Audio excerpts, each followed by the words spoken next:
peut-être qu'on peut demander aussi Ouais. à Patrick de dire comment vous avez aidé Vincent donc, à prendre ses décisions et puis à utiliser ces outils. Comment s'est passée votre collaboration? Et ben là, c'est un bel exemple. C'est un bel exemple de confiance et d'envie. Et avec Vincent, ça fait un petit bout de temps qu'on se connaît et puis on est un peu barrés tous les deux. C'est-à-dire, on est un peu challenger. Et Vincent est venu me voir et c'est vrai que, bon, très honnêtement, pour nous, à Panavision, on a envie de faire avancer les technologies et d'aller vers ce qui nous rapproche tous, le Graal, quoi. C'est-à-dire d'avancer vers les solutions qu'on peut donner dans la facilité et dans la qualité. Et il est vrai que je suis vraiment convaincu que cette année, on a passé un cap en termes d'acquisition pour les caméras 4K et autres.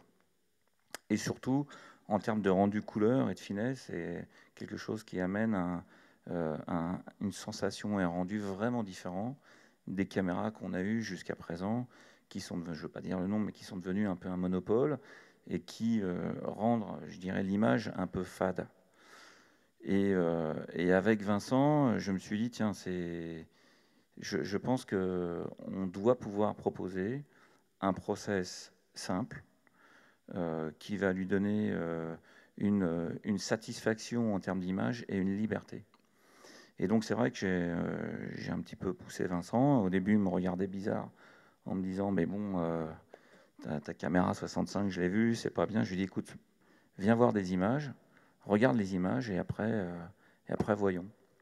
Et c'est là où Vincent a vu qu'il pouvait faire des choses extraordinaires. Après, donc, là, il a pris la main et c'est tout son talent de chef opérateur qui a fait la différence. Mais disons que là, on a eu la possibilité, c'est ça qui était vraiment très intéressant pour nous, je dirais, cette confiance mutuelle de proposition qui permet de faire avancer un projet et aller vers une esthétisme qui correspond finalement à un film. Je ne sais pas si j'exprime bien ce qui s'est passé. Non, c'était sympa c'était sympa d'expérimenter aussi, de ne pas forcément partir avec des convictions, de découvrir que, comme on en parlait tout à l'heure, on peut ne plus débayeuriser la dynamique qui est imposée, enfin, qu'on a imposée à la caméra. Au lieu d'être à 800 ASA, tiens, on pose à 400, on développe à 1006, on va voir ce qui se passe, ou l'inverse, ou d'avoir aussi cette possibilité dans des cas de tournage qui sont très compliqués, où on ne peut pas facilement compenser le diaph, d'avoir le labo qui nous dit oh, mais t'inquiète pas, tiens, t'as qu'à poser pour ton intérieur, puis quand tu vas sortir, tu récupères un peu, puis nous, on coupera dans le plan, donc au sein même du plan, puis on va redébayeuriser l'autre partie du plan pour récupérer les hautes lumières. Alors là, c'était un truc qu'on ne pouvait jamais faire avant, ça. On ne coupe pas un négatif pour le redévelopper à une autre sensibilité. C'est ça, moi j'ai tourné dans une prison, dans des cas de figure où j'avais pas le droit d'amener de la lumière aussi. On n'avait rien, et il fallait passer de intérieur, extérieur, re-intérieur. Ils m'ont sauvé des coups, mais ça a été formidable. Donc là, il y avait un vrai intérêt. Alors ça, c'était un vrai plaisir de partager ça avec Vincent, parce que bon, moi j'ai un petit peu de background dans le numérique depuis un petit bout de temps, une petite vingtaine d'années, et on va dire aujourd'hui que le cinéma numérique est abouti dans le sens où la transition des matériels, elle est faite. Je dirais ce qui reste plus à faire aujourd'hui, c'est plutôt le mode opératoire et la manière dont on va utiliser cet outil qui donne en fait de par le fait de son instantanéité. Donc c'était important que Luc précise le 4K, le temps réel et l'approche qu'on a, l'image, la visualisation et la décision. En fait, ce qui est important, c'est la décision qui peut être prise en amont pour aider sur les choix artistiques qui vont être faits. Et donc là, on se retrouve dans une configuration où toute cette somme technique qui est à disposition des opérateurs, euh, ça arrive de manière vraiment soudaine et on essaye de garder ces repères et de rester dans un mode opératoire connu. Et en fait, on essaye de reproduire un schéma qui existe depuis 100 ans, qui est le schéma du film, euh, en se disant, bon, bah, si j'arrive à faire au moins ça, c'est bien. En occultant toutes les facilités et toutes les nouvelles fonctionnalités que ce nouveau support va vous donner. Et en fait, avec Vincent, pendant les essais, donc, on a essayé de partager et j'ai essayé de montrer un petit peu ce qu'on pouvait faire, comment on pouvait l'utiliser. C'est lui qui m'a mis sur la piste des débayerisations à différentes dynamiques. Moi, je n'avais pas cette idée-là à la base. Sans qu'il ne m'avait pas dit, mais t'as qu'à essayer. J'aurais jamais essayé, j'aurais jamais su. J'aurais jamais eu un champ de possibilités supplémentaires. C'était intéressant d'être tuyauté et d'avoir l'outil pour. Voilà, donc je pense que voilà, ça a été vraiment une belle construction. Donc, enfin, en tant que prestataire sur un projet comme ça, je veux dire, la joie qu'on peut avoir, c'est d'avoir essayé de montrer quelque chose, que finalement on ne s'est pas trop trompé, que ça a aidé et que ça a participé à arriver sur un look un peu différent. Hein. Et ça, c'est vraiment quelque chose de remarquable et c'était une bonne opportunité. Je vous remercie de pouvoir nous permettre d'exprimer ça. Cette possibilité qu'on a aujourd'hui avec ces outils numériques. C'est pour ça que j'ai repris tout à l'heure par rapport aux sensibilités, aux latitudes, etc. Parce que vraiment, on est dans un autre monde où chaque caméra, et d'ailleurs ça c'était une vraie problématique, et aujourd'hui c'est une vraie problématique pour l'environnement du métier, c'est-à-dire on se retrouve dans des configurations qui sont un peu complexes. Ça veut dire quoi? Ça veut dire, par exemple, si on regarde les périmètres des métiers des uns et des autres. Bon, avant, nous, Panavision, on était plutôt fournisseur de ce que j'appelle de boîte à coucou, c'est-à-dire pour Vincent, j'avais pas beaucoup de choses à lui proposer. Bon, tu veux une boîte à coucou jaune, verte, orange, tu veux quoi? Ça fait du bruit, ça fait pas de bruit, voilà. C'était un petit peu ça mon métier. C'est un peu, ça limite un petit peu, mais il n'y a qu'à voir au générique. La place du prestataire de caméra, c'est à peu près une ligne. Et là où la post-prod, c'est 4 pages. Il y a une raison. C'est-à-dire que la construction de l'image, en fait, elle était au laboratoire de A jusqu'à Z. Il se trouve qu'aujourd'hui, les choses sont un petit peu différentes. Le numérique, et c'est un petit peu le problème, c'est-à-dire, bon, le numérique, il rebalance le côté pellicule, développement, etc., un petit peu sur, je dirais, le côté captation. Et chaque outil a une spécificité. Alors, la pellicule 65, elle a un mode d'emploi, il faut la connaître, il faut savoir l'utiliser. Et voilà, c'est ce qu'on a essayé de partager avec Vincent pour qu'il se l'approprie. Et puis aussi, ce qui est très important, c'est qu'on en est, et le 4K pour moi est important dans le sens où il nous fait évoluer dans un monde que j'appelle le monde RAW. Alors, ça veut dire quoi, ce monde RAW? Ça veut dire, jusqu'à présent, l'évolution du cinéma numérique était basée sur des notions qui étaient plutôt télé, HD, où on était contraint avec un format d'enregistrement, des médiums d'enregistrement, donc une manière d'utiliser l'outil. La pire chose pour moi, et je l'ai dit directement aux gens d'Harry, ça a été pour moi l'Alexa ProRes, qui a été une vraie rupture dans le métier du cinéma. C'est-à-dire, le cinéma, il y a une construction de l'image, là où le ProRes était une définition de l'image. Je m'explique, c'est-à-dire, on est dans l'instantanéité. Le fichier est développé d'une manière établie par la caméra tout de suite. Or que le RAW, on garde le négatif, et le négatif, on va le travailler. On est dans une notion de travail de fichier. Alors, il se trouve que le RAW prend son essor avec les... tu veux dire quelque chose? Oui, ouais. moi, j'avais une question aussi par rapport à ça, juste avant. Mais est-ce que ce ne sont pas en fait plusieurs filières qui sont en train dont une filière RAW qui est en train d'émerger, mais est-ce que dans le cinéma et la télévision, on aura toujours besoin du ProRes ou d'autres filières, Ouais, non, on mais, va dire plus je veux dire, on retrouve, je vais dire les choses différemment. C'est pas une autre filière, on retrouve notre filière. C'est-à-dire, la filière de la télévision, c'est l'instantanéité. On a besoin d'avoir un fichier construit et pas mettre 15 jours à construire quelque chose. C'est normal, c'est la télé, c'est le direct. Et puis il y a le cinéma. Il y a le cinéma où on construit. Et donc, l'euro, on revient sur notre mode. Alors, c'est ça qui va être compliqué pour les opérateurs. Je dirais, les opérateurs qui ont été tardivement dans le cinéma numérique, je dirais, c'est presque plus facile pour eux. Pourquoi? Parce qu'ils n'ont pas subi, je dis bien subi, le côté instantanéité, HD, télé, du cinéma dans lequel on s'est projeté avec, je dirais, toutes les caméras qui étaient en ProRes ou autres, qui ont donné de l'instantanéité. Et donc, le fichier 4K sortant on va dire, du moule HD doit forcément être géré pour des raisons de poids, de tout ce qu'on veut, et je vais en passer des meilleurs parce que ça va être trop technique, ça va sauver tout le monde. Donc on est obligé de passer sur un fichier négatif, et ce négatif nous oblige à retrouver une méthodologie de travail qu'on avait à l'époque sur le film. Et le RAW, en termes d'utilisation, on utilise une caméra RAW comme on utilise une caméra film. Et donc, on doit prendre ces repères-là, on doit positionner sa pellicule. Chaque caméra est une pellicule qui contient plusieurs types de pellicules intérieures.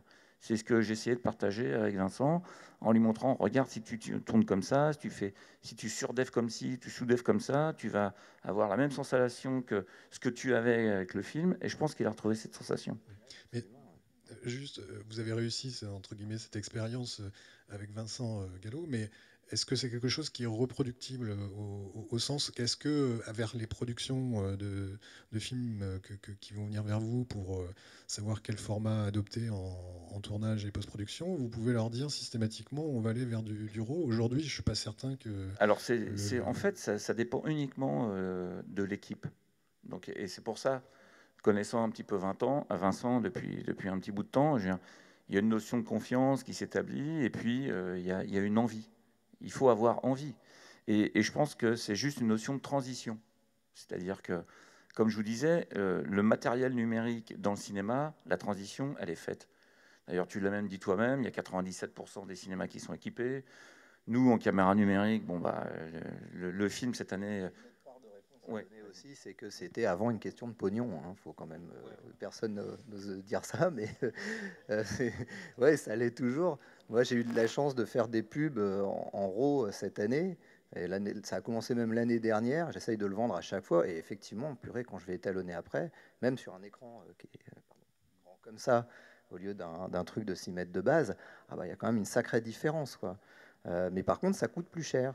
Sur un long métrage, ouais, mais certainement plus vrai maintenant. Mais avant, c'était le prétexte. C'était, mais ouais, l'enregistreur, et puis ouais, ça va, le labo, ils vont nous prendre temps pour le gna-gna, et puis le tatatata. Ouais, mais attends, ils sont à 100 € près, des fois.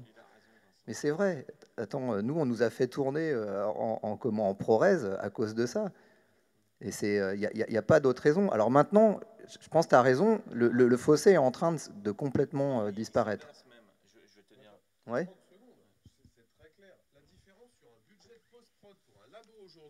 De chez moi, je parlais de chez moi, ouais.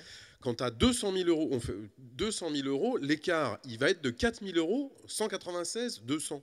Ouais, bah...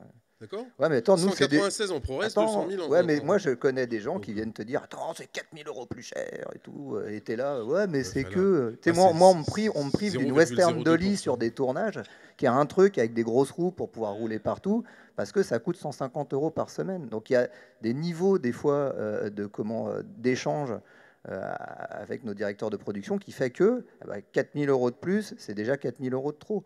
Donc, ce qui a empêché, je pense, le développement du RAW et ce qui a freiné aussi, je pense, le 4K et tout, c'était une question de petits sous. Mais mine de rien, pour certaines personnes, ces petits sous, ça comptait. Ouais, je pense que c'est aussi une position. Je pense que c'est aussi une position de l'industrie. Ouais, je suis d'accord avec toi. Qui, à un moment donné, enfin, je ne vais pas vous refaire un cours d'éco, mais investir dans le 2K il y a 10 ans, c'était un pognon dingue. Ça coûtait beaucoup d'argent. Je veux dire, le lustre, ça coûtait 500 000 € à installer dans un labo. Il ne faut quand même pas l'oublier.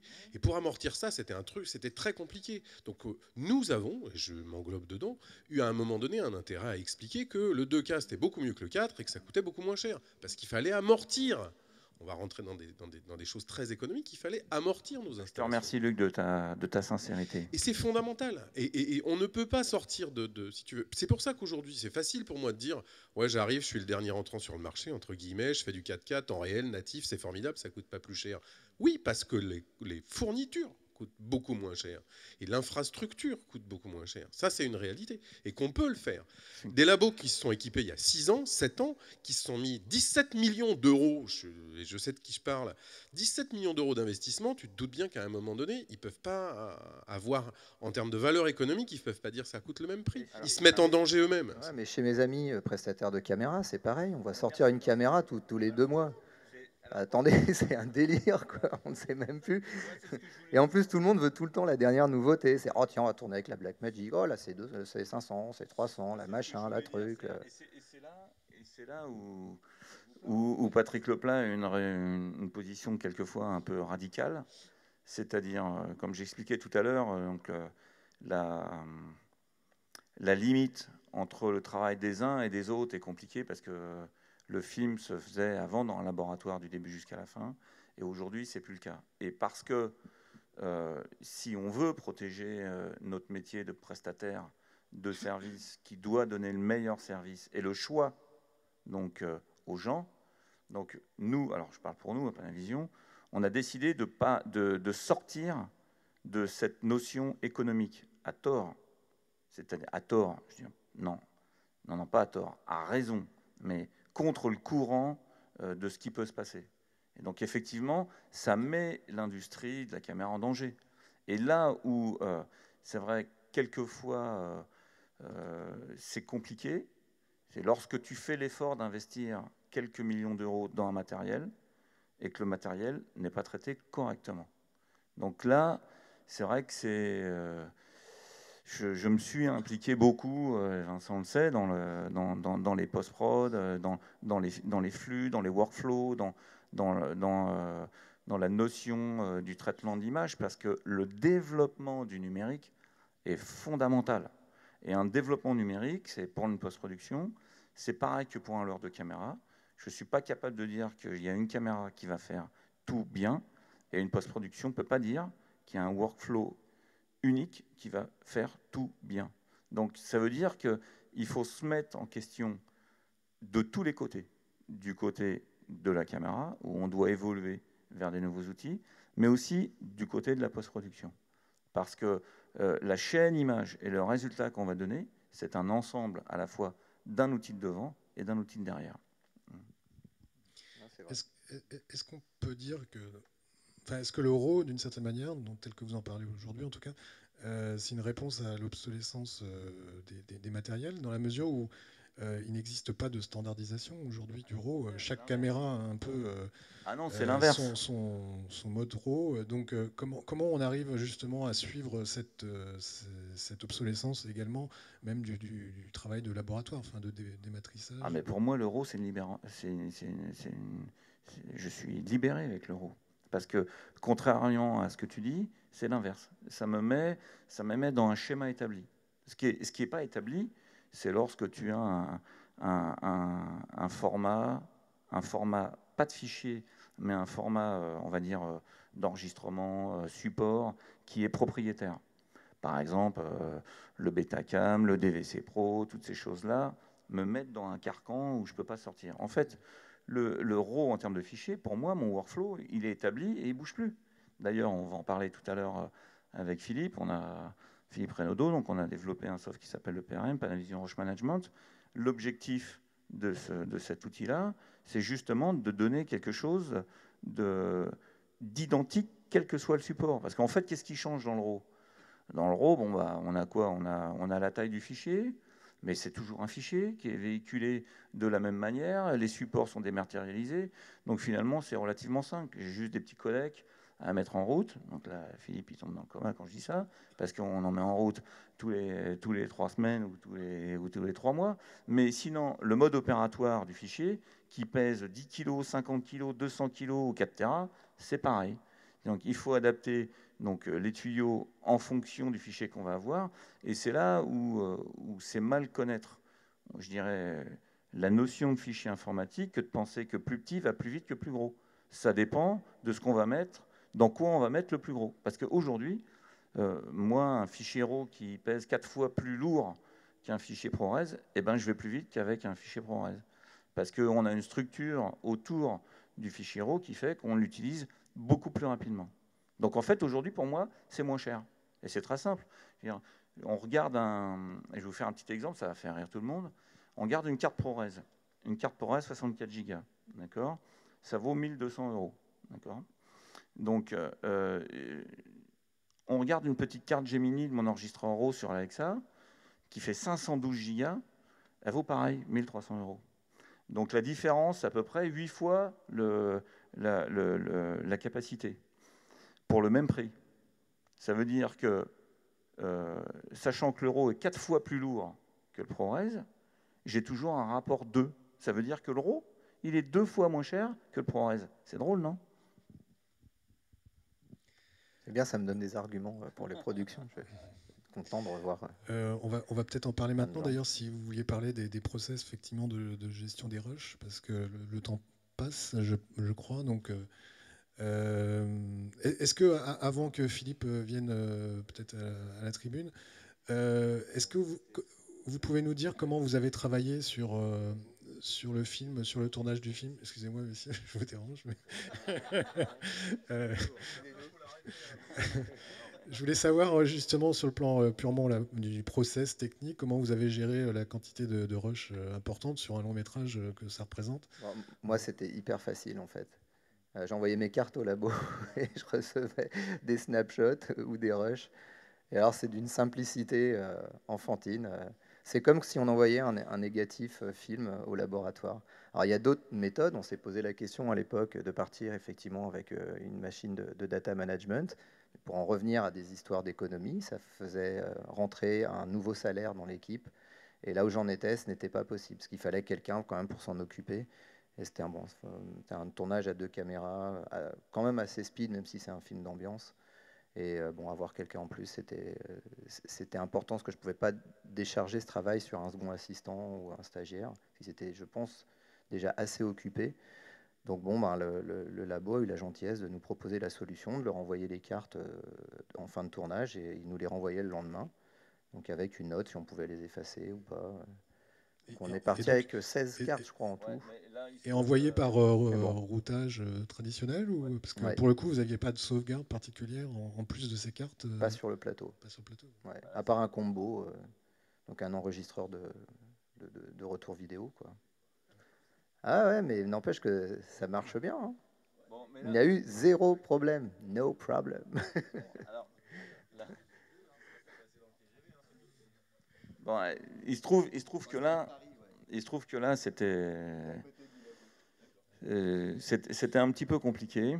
Donc, j'avais vraiment la volonté, avec Vincent, de faire ce film avec une 65 et en 4K en anamorphique. Je pense que Vincent a fait le premier film en anamorphique en 65, je pense.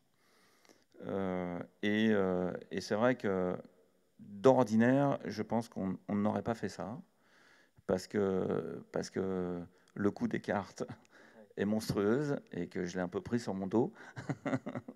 et qu'en plus, c'est vrai que la notion de sécurisation sur le tournage est extrêmement importante. Il se trouve qu'avec Philippe, donc Philippe on parlera un petit peu plus tout à l'heure, il faut que tu viennes là pour que je te passe le crachoir. On a développé un soft de gestion de rush sur le set qui s'appelle le Panavision Rush Management, donc, qui est donc le fruit d'un travail commun avec Philippe depuis bientôt 3 ans maintenant, je crois. Ça fait un petit moment, quoi. Voilà. L'objectif ayant deux objets importants. Le premier objet, c'est une notion de sécurisation sur le set, avec une notion de transparence vis-à-vis des équipes. Et là, pour le tournage de Vincent, je n'étais pas capable d'assurer encore sur la S65 cette notion de transparence. Donc c'est pour ça que j'ai aidé le tournage avec des cartes, avec une quantité de cartes importante pour pouvoir assurer la rotation, avec aussi l'aide évidemment du laboratoire qui a mis une structure spéciale pour pouvoir donc les enregistrer avec des débits relativement importants. Et aussi parce que le tournage de Vincent était sur Paris et ça permettait, c'était facile, ça permettait de le faire. Donc l'objectif qu'on a normalement, c'est de faire une notion de sécurisation, de visualisation, qui est aussi vite que le temps réel, quel que soit le format. Il se trouve que là, l'interface Sony, on ne l'avait pas complètement maîtrisée, et je ne pouvais pas donner cette solution à Vincent, et je ne voulais pas, on va dire, pénaliser le tournage, ennuyer le tournage avec cette solution Roche. Donc naturellement, on a été dans cette proposition et on a suivi. Je vais passer la parole à Philippe, qui va parler un petit peu 5 minutes, de la gestion de Roche. Alors, juste pour rappeler ce qu'on a fait, c'est cette notion de sécurisation et surtout, l'idée de ce PRM, c'est d'avoir une visualisation instantanée des médias sur le set, de donner la possibilité à l'équipe image de visualiser, de pouvoir ajuster avec le laboratoire donc des luttes de visionnage. Et lorsqu'on fait les transferts, il y a un scénario de transfert automatique qui est réalisé. On envoie les copies au laboratoire avec les métadonnées. Et comme ça, le laboratoire est capable, comme le disait Romain tout à l'heure, de pouvoir récupérer ces métadonnées et d'étalonner directement les médias. Ce qui laisse le contrôle à l'équipe image donc, de l'image, puisqu'on maîtrise sur le set une image qu'on peut faire évoluer et qu'on peut envoyer à l'étalonnage.